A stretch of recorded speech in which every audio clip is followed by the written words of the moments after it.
In the Pits is partnered with the Splat Zone Trinity 3-Man Paintball Series.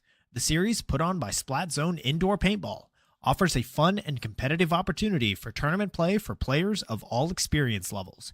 Beginner, Division 5, and Open 3v3 X-Ball gives all players a chance to gather two friends and have some fun.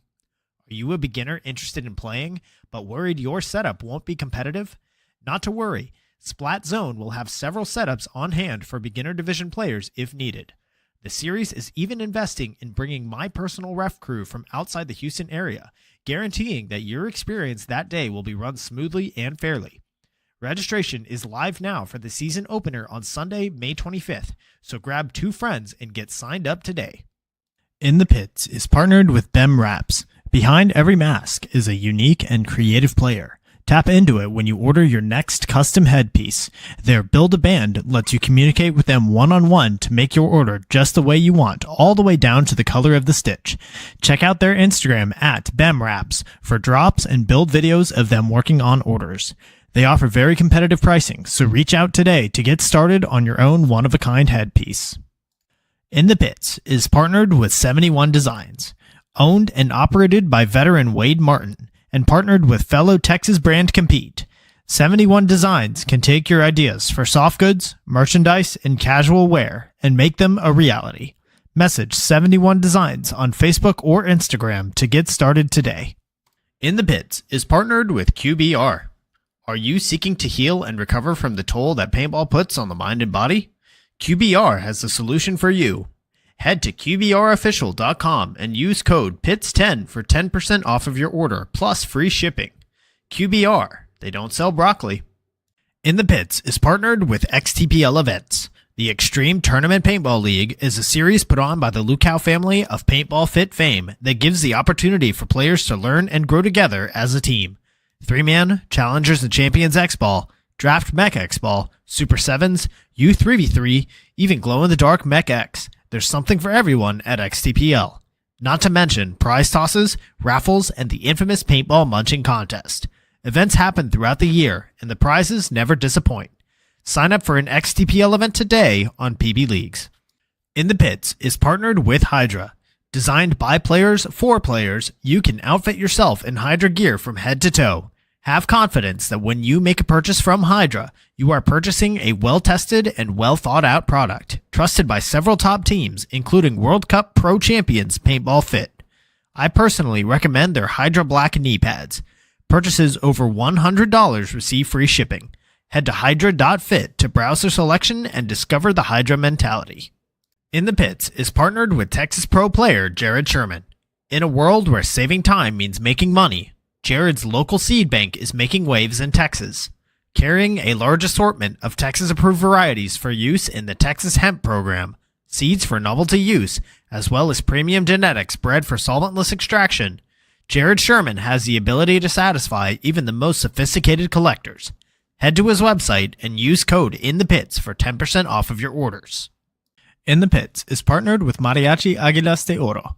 Based in Austin and servicing the surrounding areas, these Golden Eagles will bring life to any event you are having, from birthdays, anniversaries, holidays, corporate events, or even a simple performance to enjoy. Guillermo Padilla, one of their trumpet players, is also a member of the Texas paintball scene. Visit them on Facebook and Instagram to check out some of their past performances, or give them a call to book them for your event today. In the Pits is partnered with the San Antonio 3v3 Paintball Series. The series provides local players with an affordable, fun opportunity to experience the excitement of tournament paintball and has already seen events sell out. I personally am the head referee for the series, and I can't wait to see you there. Visit SAT3v3.com for details on upcoming events, or head to PB Leagues to register your team today. In the Pits is partnered with Get Dat Shot. Get Dat Shot is a local Texas videographer with numerous events experience filming on the Major League Paintball Pro field. Needing coverage for an upcoming event? Message him at getdat_shot on Instagram and let him know In the Pits sent you. In the Pits is partnered with Paintball Kumite. Paintball Kumite is a program designed by Colt Roberts of professional team San Antonio XFactor to take paintball players of all ages, experience levels, and skill groups and mold them into champions. The program breaks the game down into small, easy to learn sessions designed to help you master the fundamentals so that you can elevate your game. Newcomers to the program get a free 1-hour introductory class when mentioning In the Pits. To sign up for a class, message at Paintball Kumite on Instagram. Good evening, everybody, and welcome to episode 151 of In the Pits Paintball Podcast. This podcast is focused on everything that has to do with the paintball scene here in Texas, from professional players and teams. Oh, it should be detecting my audio. Can you hear me, Colt? Yep, I got you. Okay, perfect. From professional players and teams to new divisional programs, local tournament series, field owners, Texas-based brands, even photographers and videographers. Every week, we'll have a short and sweet episode with a new topic and new special guest. I'm Christian Dallas Smith. I'm a player for the Texas Titans. And this episode, time is a flat circle. We're going back to where we started with Colt Roberts, pro player for San Antonio XFactor. Colt, how are you doing this evening? Doing good. How are you, Christian? Feeling good. We are starting year 4 here on the podcast. And, what better way to do it than with the not only our first guest, but also most recently the 3v3 champ. That's right. Yep. Coming full circle for sure. It's been a long time. Can't believe it's been 4 years already. Yeah, I know. So let's go ahead and get started. This one's brought to us by the XDPL event. So for those fans out there that only recently started listening to the show, you were the first guest all the way back on June 22nd of 2022, which was just after the NXL Philadelphia event that year, which you ended up not attending due to having COVID. So how have things been since then? Yeah, everything's been good. I mean, work's been busy. Paintball's been busy. Life's good. I got no complaints. So everything's going good for me. How about you? Yeah, it's been solid. I think 3 years ago was, as far as paintball goes, that was my last year in D4. We ended up, that was the year that the Hurricane blew through World Cup and shortened it by a day. Ended up taking 4th out of 95 teams there. And then since then, 2 years in D3, and now we're fighting for a series in D2. So I'd say paintball wise has been going pretty well. Yeah, I thought it was interesting. I didn't see you guys at the last event. What's the story behind that? So in Division 2, you're allowed to drop an event. So we ended up dropping that one since we knew we were gonna play Dallas, and then we played the first 2. So we just decided to not go to Cincinnati. Too many of us, including myself, had other conflicts that would prevent us from going. Okay, but theoretically, you could have done better at Cincinnati than one of the other tournaments, and therefore. Yeah, theoretically, and that was definitely discussed, but unfortunately, we just weren't going to be full strength, so we decided to skip that one. Understood. So this I see already a lot of love in the chat here. Well, if you guys got any questions for Colt, go ahead and get them in there. We do have a hard out this evening, so I'm going to get to those questions as we can when we can. So this one's brought to us by QBRofficial.com. So back at that Philly event in 2022, the roster consisted of Cody Bayless, Billy Bernaccia, TJ Danner, Meter, LJ Parrish, Rainey, and Alex Martinez. Your roster this past weekend is largely the same. You no longer have LJ and Rainey, but now you have Archie Montemayor, Matt Jackson, and the most recent addition, Jared Sherman. So other talented names like Tom Guest, Cody Mikowski, and Axel Godin, just to name a few, have also come through the program during that time. So what is it that makes XFactor a top destination for talent year after year? Well, I think it's, the proof's kind of in the pudding, so to speak. I mean, we're consistently a Sunday team and have been for many, many years. We obviously have a great program headed up with Alex Martinez. We have a fantastic facility to practice at. And I think just the culture on our team is pretty desirable for most players. And I think most players think that we do have a shot to win at any time. So I think that's a pretty good draw for high-level talent. I would agree with all of that. XFactor is definitely a top facility, always has been. And you're definitely always in the talks for being able to win an event. I mean, this past one, you knocked out the 3-time defending champions Paintball Fit. And I think you guys have had more finals appearances than any other team in the last 5 years. So definitely always up there in the discussion. So yeah, I think for kind of on that note, brought to us by Bem Wraps over on the X Ball side. So XFactor in the last 3 years has gotten 8 top 4 finishes, 3 of which were second places, and then 1 third place in there as well. So do you think there's an obvious thing that's missing in order for this team to be able to take home a first place? I don't think there's anything necessarily missing. I just feel like, we've kind of been the team. If you beat us, you win the tournament. It almost seems like, right? I mean, at any stage, I think we've lost to the tournament winner. I mean, as many times as I can remember. I'm sure it's not every time, but we lose to the Russians, they win. We lose to Fit, they win. So, I mean, it's hard to say. I just feel like most of our games are a lot of times come down to one mistake or one error. So I think the most glaring thing for us is just make sure that we need to be perfect every time.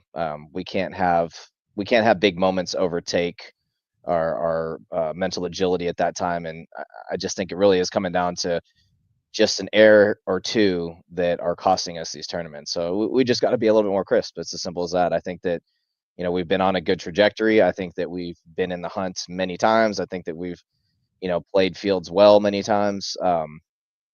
Most recently, I mean, the Russian game, we came off beating Fit, and that was, I think, a 2-1 match. And even going into the next match, we knew that the pace would be much different, but I don't think we aptly prepared for the style of game that was coming. We knew that the Russians were looking to filter multiple bodies up the center and cause trades and create chaos and play off that chaos. And they obviously did that much better than we did. And it cost us, and I think that maybe just a little bit more prep going into and adjusting game plans and pace of play, depending on who we're playing, I think we could do a little bit better at that. And I think that's going to definitely help. Yeah. On the note of pace of play, I know that over on the coaches show, Ryan Gray has said in the past that you guys, as far as your style of play, more recently, it has kind of baffled him as far as playing it, what seems to be a slower game, even though historically XFactor has been an aggressive team. So do you think that there's a little bit of disconnect there, or? No, I don't think a disconnect is the right thing. I think that the focus of things that we had struggled with in the past have been brought more to light and been more focused on. I think so that's translating a little bit more into the style of play. But I think that we need to kind of find that happy medium between slow and controlled and a fast pace. And I think that this field was definitely a more slow paced field pretty much across the board. And I think we played it really well. Overall, I think we gave good matches to people, and but at the same time, if a field turns into something like when you play the Russians, for instance, we need to be able to kick it into that next gear.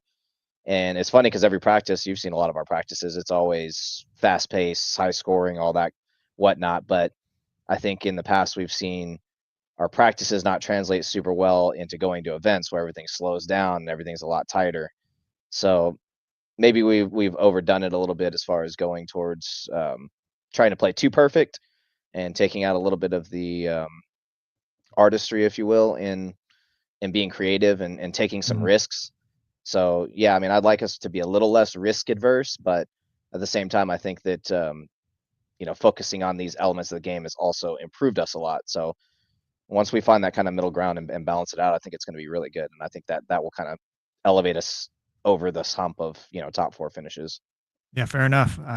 So that all being said, this one's brought to us by the Splat Zone Trinity 3-man. You guys did win in the 3v3 X Ball tournament on Thursday. So how do you think the format went overall? I mean, I'm a huge fan of 3v3. I mean, I think most of us in my generation, at least, we all grew up playing 3v3. I've won a million 3v3 tournaments. My first team was a 3-man team. So I mean, I love it. I think it's a lot of fun. It pushes the pace of play. It opens up a lot of creativity for people, and yeah, I mean, I had a great time playing it. And even though we won, it's easy to say, oh yeah, it was so much fun. But even other people that didn't necessarily win, I think overall the kind of the vibe of the pro league was people had fun. I had nobody say that they didn't enjoy it. I think it was a lot of fun. It definitely seemed to go, or at least was received much better than the other experimental format from last year. I think the 7-2 format, or 2 years ago, I guess it was Was it now. the one with the buzzers on the 50s and Yeah. whatnot? Yeah, no, that was. Yeah, I think this is definitely much more fun to play. What'd you guys think watching it? I mean, obviously I didn't get to watch it. I think part of the discussion was this field layout in particular. 5v5 was such a slow layout. It was very easy to lock things down and very Mhm. difficult to break the crosses. But when you take away two of those bodies, it opens up a lot of things. So Yes. I personally thought that there were matches where watching the 3v3 was more exciting than watching the 5v5. I figured that would be the case, and being a spectator and scouting games, I thought the same thing live. It was like, and it was very much going into the match, like which way are we going to shoot, right? You have one back center, you have essentially one gun off break because both the quick shots were very hittable, both the wide runs were very hittable. So, you just kind of had to pick which way they're going to run. So it was a roll of the dice, and then it was a roll of dice whether you hit the guy running or not, and then which side do you hold, so to speak, with your hold guy. Do you pressure a side to kind of that's your hold is the attack. So I thought it was interesting. I thought it was fun. Yeah, it definitely looked that way. And this one's brought to us by Sasha's 3-man series, the San Antonio 3v3, which I credit him as kind of pioneering this 3v3 X ball that we saw. He's been testing it out in his series all year long. I know he's been talking with Jason Trojan as far as how it's gone and little tweaks and adjustments to be made. So, do you think that this format has potential to grow into something that appears more often, either alongside the main event or as its own standalone thing? Yeah, I definitely think so. I think it may behoove us to shrink the field down a little bit. Although I don't think, at least on this field, it didn't really make it unwatchable or unfun with as big as the field was. So maybe we'll have more case studies in the future and know, but maybe a change of the field is necessary. Maybe it's not. But yeah, I definitely think that it's a good warm up for us. I'm not a huge proponent of the Thursday practices that we all do. I'm not going to say that I don't think we should do them, but I will say that I think that there's pros and cons to it, and it wouldn't hurt my feelings if we didn't do them. So, it's a flip of a coin for me, but it gave us opportunity to play on the actual field that we're going to be playing on versus if we go practice at the event, we're playing on a divisional field, which, the shots are just going to be different. Like there's not a perfect science to setting up these fields, and there are always slight differences in windows, elevations, and things of that nature. So it was nice to play on the actual field, number one. Number two, it was nice to have something on the line, right? You're trying to win, so you're giving your best looks. And I think that, historically on the Thursday practices, you may not get the best look from your opponent. You may not be giving the best look as your team. You're taking it easy. You don't want to get injured, these types of things. So I hope that they continue it. I think that they'll continue it. I think that most people enjoyed it, and I think the league enjoyed it. It sounds like the spectators enjoyed it. So I don't see why they wouldn't continue to do it. All right, fair enough. I know that in some of these local 3v3 series, both in Houston and in San Antonio, they have an open division, which allows even pro players to go sign up and play against anybody else that signs up. Do you think it would be something that interests you to potentially participate in the future? I mean, paintball has been a long path for me. I'm going on 21 years now of playing the sport. So, my time in the field, obviously, as you know, is not as fruitful and abundant as it used to be. Um, so I don't know that I'm not gonna say I would never do it, but it would definitely have to be like a San Antonio thing. And it would be probably a just for fun thing. I'm not looking to take anything seriously other than XFactor, NXL type tournaments or some other national tournament. So if I were to play, it would definitely be a fun thing for me, like maybe take an autococker out there or just do something cool like that. So I could see myself doing that, but I'm not going to be ripping the series to Dallas and Houston and all these other places to try and play 3-mans or do anything to that nature because it's just you know time out of my schedule where I can be doing other things. All right, fair enough. So anybody that's playing in the next San Antonio 3v3 series event, which I believe is in a couple of months. I know we're kind of at a break here, but yeah, hit up Colt with your offers and let's see who picks him up. All right. So I see a couple couple of people in the chat showing support. We got Impulse Media tuning in from North Georgia. Howdy. Thanks for tuning in. We got one of your pals, Clint Riddle, Oh Riddle's yeah, art. Clint's the man. Oh yeah. We got, of course, Leo here chiming Yep. in from the Titans. The Llamas man, love him. And then let's see, we got Ray Garcia. He's another XFactor local. Okay. And then let's see who else is in here. Casual Call says he looks so docile. Put him on a paintball field and he's a menace. Look like we got some questions in there too. You want to knock Yes, a few we of those do. out real quick? So from Casual Call, he says, what's your opinion on overshooting? Is it getting worse or getting better? Oh yeah. So obviously we had a good display of this at the past event. I mean, I'm not a huge I will overshoot you if you cheat me and I know it. So if someone cheats me, they're gonna get it one time, and I'll put it on them. But I'm not egregious about it. You know, you'll get probably 4 or 5 extra. You'll know that I know, and that'll be the end of it, and I'll leave it at that. I've been shot a million times. It doesn't bother me, but I think there is a line where it becomes egregious, and you know, obviously we saw some examples of that over the weekend, and I don't think that that's necessary. I think that's definitely overdoing it. So I think it is getting a little OD, and there are certain usual suspects that are doing this. And, you know, obviously that's something that ramps up. You know, you start overballing one team and then they're going to overball you. And then it just gets, you know, gets a little bit out of control. So I'm not going to, you know, I'm old school. So I played at 15 balls a second. I got chain gunned. I always played the middle my whole career. I've been a middle guy. So you really get freaking smoked up there. So I'm not scared to get shot, and I don't mind getting shot, but I will say that there is a line where it starts to become a little bit OD. And I think we're definitely getting there. Yeah, I know there's been a rule change, at least in the USXBL and WCPPL league, where they added a rule against targeting. So specifically, shooting the back of the head, especially when you're going to bunker someone and raising your gun to the level of their head. Do you think that rules like that are going to be things that we see more of heading into the future? I mean, I think it's a little bit, that's one of those things, like sometimes you don't have anything to shoot but somebody's head. So I don't like a lot of gray area in referee calls, and that's coming from not only a player perspective, but a referee perspective as well, because I do ref quite a bit and have. So I don't think that there should be a whole lot of bias when it comes to a ref where I can say, oh, you know, oh, Christian, you targeted that player. Let me call this huge penalty that potentially affects the game, when in all reality, maybe you just came around the bunker and his head was there, and you know, you that's what you shot. Okay, big deal. Now that's different from, you know, someone putting 15 or 20 and trying to hurt somebody. Like, I'm not a proponent to try to hurt somebody by shooting them in the ear or anything like that. But, you know, if I bunker you, you're going to know it at the same time. So, you know, I'm kind of old school in that sense. So I don't necessarily like that kind of rule. I think that, you know, we just need to be gentlemen in a sense that, you know, we're not out there to hurt anybody. And at the end of the day, we're going to shake hands and be friends after the match. And I get, you know, playing with intensity and all these things, but you don't have to rip somebody's head off in order to get your point across. You know what I mean? Yeah, definitely. There is a I know there's the staying, I think, from Michael Jordan that Shaq had said one time, which was show me respect by showing me none.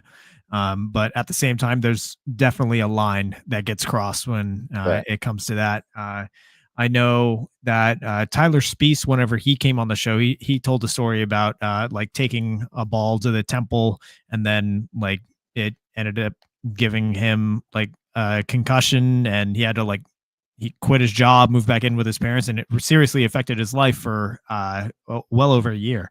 And so like obviously things like that, we don't want any lasting effects, and we just I think need to be more aware of where that line is, and like obviously if you need to go out there and enforce something, whether it be, hey, if you're going to take this middle spot, then I'm going to make you think about taking the middle spot For next sure. point.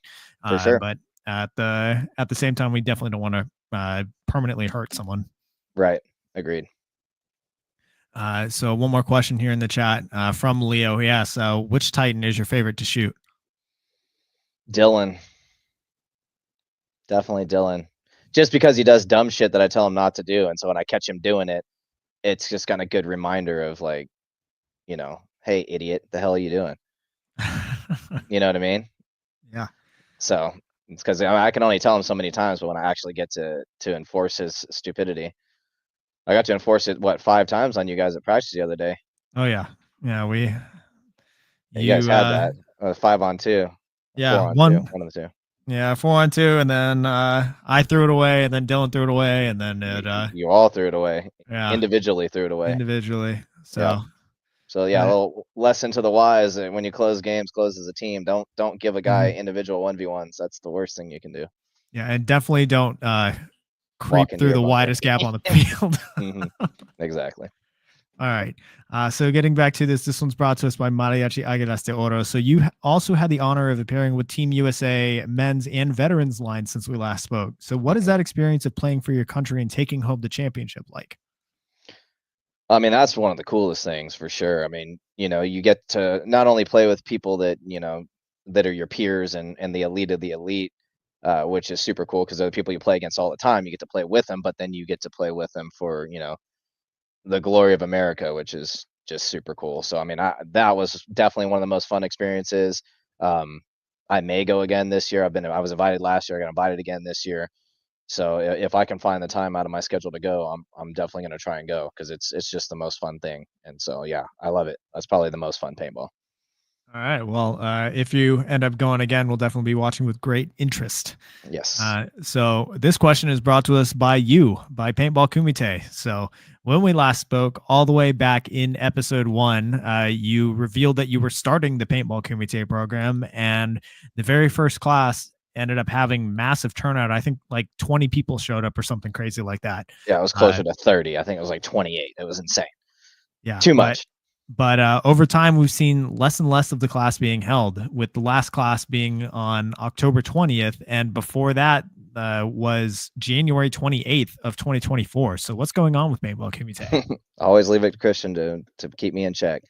Um uh I can't give you all softball questions here. yeah, for sure. I think, for me, I think that I bit off a little bit more than I can chew with rolling out something that I wanted to be bigger than I was able to make it and more structured than I was able to make it. And so, you know, I need to get back to doing it, but when I do it, I want to do it the right way. And I Mhm. want to have everything, ironed out and structured and organized with a clear definition and a clear expectation and a clear path.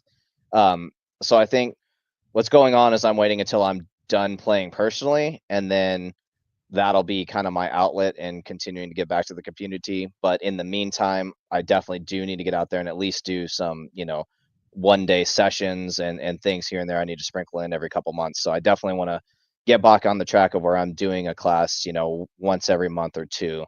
And I will. That'll be soon to come. So that's where I'm at with that. But really it's just I haven't been able to put the time and dedication into the program that I want to make the product that I want it to be. Even though I know people enjoy it and you guys get stuff out of it, but it doesn't make me happy the where it is, you know what I mean? Mm, So I think right. that's probably It's the biggest thing.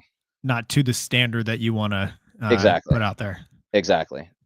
But Yeah. in the same respect, I mean, something's better than nothing at all points in time. So Yeah. Yeah. Definitely heard the phrase, anything worth doing is worth doing poorly. But at the same time, I do understand that. And yeah, I know from my perspective, um, having something like that available in San Antonio is huge for us. I know to give another example of Paintball Fit, the players up there on Fit's team are always available, always coaching the divisional lines in USXBL, and you see why Fit teams continuously do well.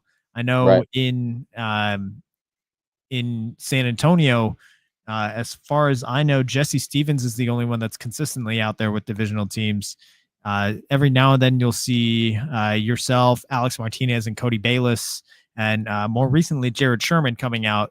But that's mostly just to like make sure that your fundamentals are staying in shape and knocking any rust off versus taking more time to work with divisional squads. So I would You know, definitely take advantage of seeing more of that if that opportunity were there. Yeah, and I think that there's a little bit of a difference too. I mean, I understand the parallel and comparison with fit, but Mm, another thing you got to realize is that those guys live at the paintball field. You know what I mean? right. Like that is what they do. You mentioned me. I have a full-time career. Hmm. Cody Bayless, full-time career. Alex Martinez, full-time career. And so, you look at the fit guys and they do paintball. So it's a lot easier and they have a lot more time to dedicate to that. And, that's cool. And I wish I could do that. But in the same respect, I'm happy that I chose a career path and chose to, set myself up to where that I'll be financially secure and, hopefully able to retire at an age where I can still do the stuff I want to do. So, that is an excuse in a sense, but at the same time, it's like, when I'm working a full-time job and, I live an hour from the field too. So it's a Hmm. dedication for me to, go to the field. That's, 45 minutes to an hour drive and then same thing back. So that's 2 hours. And then, however much time I spend at the field, it's time away from my wife, and then I'm out traveling for paintball. So, there's just a lot of things for me to juggle. And I do want to do more of it, but that's why when I actually decide to hang the cleats up at the pro level, I'll have more time, or I'm not committing to, to our practices and to our tournaments and whatnot. Then I'll be able to bridge that gap with, a lot more classes and a lot more involvement with the local scene. And I really do want to do that. Yeah, for sure. And I mean, drawing the parallel with fit, I mean, it's just their lives are set up differently to be able to have more involvement. And I know a big thing with all of the members of X Factor, especially the original guys, a big thing that Alex stressed was to be a professional and have your lives set up outside of paintball first. Right. And all of the members of X Factor are very successful outside of the paintball scene. Right. So, although it is something that we, on the competitive aspect within Texas, that something that we wish we could get more of you guys, but at the same Sure. time, we definitely understand, but Right. we'll take as much as we can get of you. Understood. Yeah. Here in the chat, we got your boy Meter coming in Oh, saying hello. Meter. That's my boy right there. He Hi, brought Meter. Penelope as Doberman to the last event. It was nice to see her. I hadn't seen her in a while. Oh yeah. And then, of course, your boy Pat Lockery coming in. What's up, Pat? Which, I had to make How'd sure y'all to do, get a. Pat? I didn't get to see what y'all did at the last I'll, event. I'll have to check the scores on that, but I had to make sure to get a haircut before this episode. I wasn't going to go through another round of Oh roasting. man, we wanted that was a good time. The bowl cut was hot. The chat was a lot more popping. That was. All right. So this one's brought to us by your new teammate, Jared Sherman, with TexanHemp.com. So with Fitz rise in dominance, newer players like Marky Franz, Archie Barnes Jr., Zach Carter, and even Jared, your teammate, gaining notoriety, it appears that the next generation of players is in the process of taking over and pushing the old guard out. So what is it that the new kids are doing that's making them so successful, either during matches in the tournament or in their preparation? I mean, I think for the most part, as we get older and play anything or do anything for a longer period of time, I mean, I think that, some of the spark and some of the excitement is just by nature going to fade. And I mean, it's obvious that they're going to do more and work harder and do these things because they're chasing something that most of us have already obtained and already done. So, I think that probably plays the biggest role in it. But I would also argue that I don't necessarily think that the old guard has been pushed out by any means. I mean, you just had Kirill and Berdnikov and all these guys that he's been playing as long as I can remember win a tournament. Dynasty has won tournaments, the Greenspan, and so I don't know what I understand that they're fit is kind of the anomaly there as far as Right. coming in and doing well, but they've also are playing 4 to 5 days a week, and they put in the work, and obviously it shows off, and they're playing great, and they're just technically sound and don't make a lot of mistakes, and they're consistent. But I still would argue with you that I don't think necessarily the old guard has been pushed out by any means. Oh, definitely I not think it's very completely. strong and solid foundation there. I think the old guard will be pushed out when they decide to push themselves out, to be quite honest with you. Fair enough. So this one's brought to us by 71 Design. So throughout your entire career, do you have a single favorite moment so far? Mm, I mean, I think that the USA complete sweep in France when I went a couple years ago was like a pretty cool thing to be a part of. I mean, we won literally every division there was to win. Under 16, under 19, women's, men's, veterans. I mean, it was just a full gold across the US board, and that was just a super cool kind of thing to be a part of. But I mean, just overall the career has been great, and just all the different people I've met through the times and friends you make, and you know, I can list a million things. Coaching you guys to wins is super gratifying. I mean, there's just a lot of cool things. So I can't really place it on one, but I think that the Nations Cup complete sweep is pretty monumental. Definitely. That was a all-time moment right there. Yeah. So this one's brought to us by Hydra. So looking to the future, XFactor is currently sitting in sixth place for the season, and we're now coming up on 6 years since y'all's last 5v5 X Ball win in Philadelphia well, I guess the last one was Chicago of 2019. Mm-hmm. So will X be doing anything different heading into this midseason break to try and get back on top?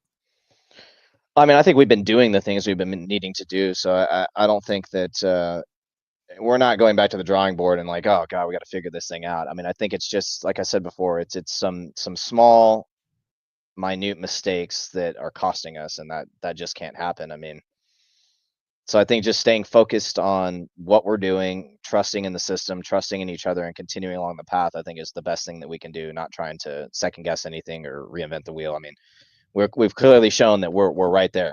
You know, we just beat Fit, who's coming off a very hot streak of playing well.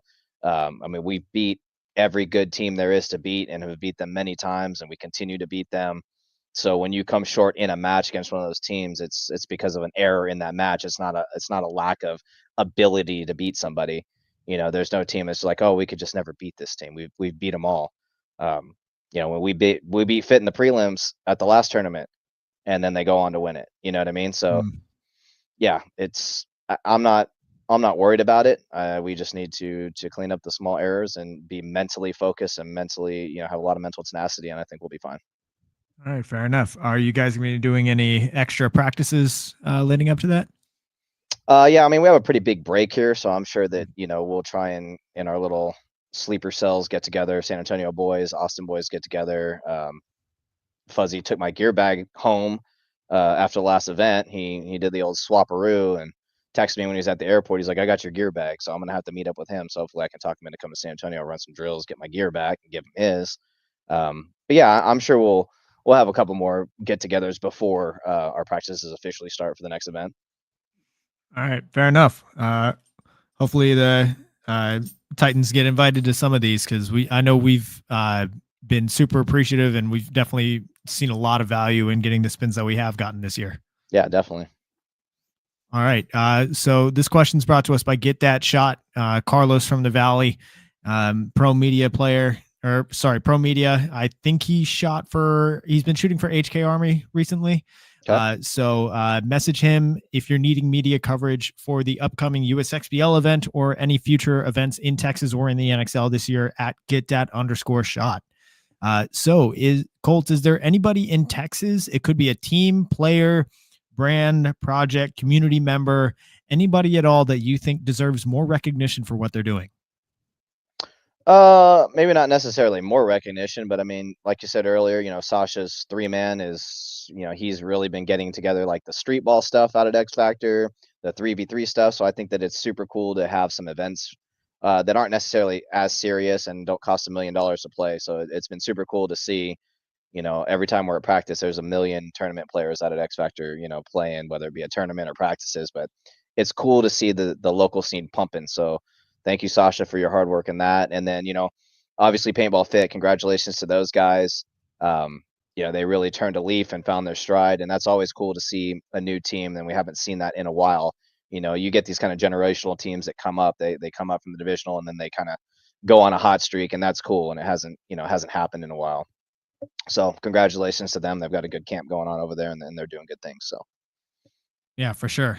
Here in the chat, I just saw this message pop up from your boy Dylan Strickland. He said he heard he's your favorite.